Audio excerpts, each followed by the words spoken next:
جی وعلیکم السلام ورحمۃ اللہ وبرکاتہ۔ یہ بہت بڑے اشکال کا جواب دے رہے ہیں حضرت متکلم اسلام ہے نا، کہ اہدنا الصراط المستقیم، ایاک نعبد و ایاک نستعین، کہ مدد صرف اللہ ہی سے مانگنی ہے۔ تو جب اللہ ہی سے مانگنی ہے تو یہ صحابہ اکرام نے مثلاً غزوہ تبوک کے موقع پر فرمایا تھا کہ اللہ کے نبی ہمیں سواریاں دے۔ صحابہ کو صاف پتہ بھی تھا کہ رسول اللہ صلی اللہ علیہ وسلم کے پاس کچھ نہیں ہے، پھر بھی سواریاں جہاد کے لیے مانگنے آئے۔ وَلَا عَلَى الَّذِينَ إِذَا مَا أَتَوْكَ لِتَحْمِلَهُمْ، تو اب یہ صحابہ اکرام نے کس سینس میں مانگا؟ تو رسول اللہ صلی اللہ علیہ وسلم کو مقبول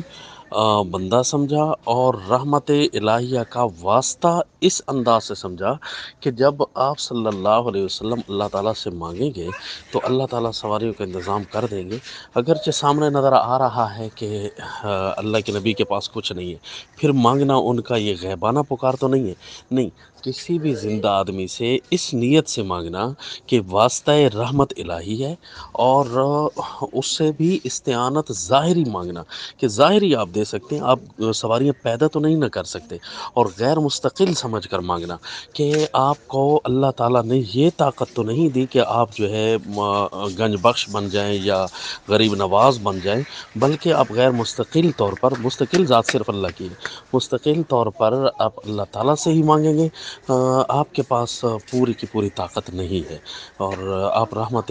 الہیہ کا ایسا واسطہ ہے کہ ہماری دعا مانگنے میں اور آپ کی دعا مانگنے میں بہت زیادہ فرق ہوگا، لہذا آپ اللہ تعالیٰ سے مانگیں تو ہماری سواریوں کا انتظام ہو جائے۔ پھر آپ صلی اللہ علیہ وسلم فرماتے لا اجدو، میرے پاس فی الحال تو کچھ نہیں ہے جو میں تمہیں دوں۔ تولوا واعینہم تفیض من الدم، صحابہ واپس جا رہے تھے اور ان کی آنکھیں بہہ رہی تھی، وہ آپ صلی اللہ علیہ وسلم پر طعنہ بھی نہیں کر رہے تھے، یعنی غیر مستقل سمجھ رہے تھے،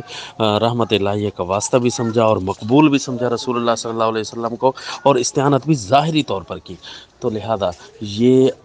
متکلم اسلام ہے نا چونکہ، تو لہذا عقیدہ پر سوال آتا تھا کہ صحابہ اکرام نے کس انداز سے مانگا، تو پھر حضرت نے یہ جواب دیا کہ اس انداز سے اگر کوئی مانگتا ہے تو وہ شرک نہیں بنتا، کیونکہ مانگنے والا باقاعدہ سمجھ رہا ہوتا ہے کہ مالک اور مختار نہیں ہے دینے والے۔ جی السلام۔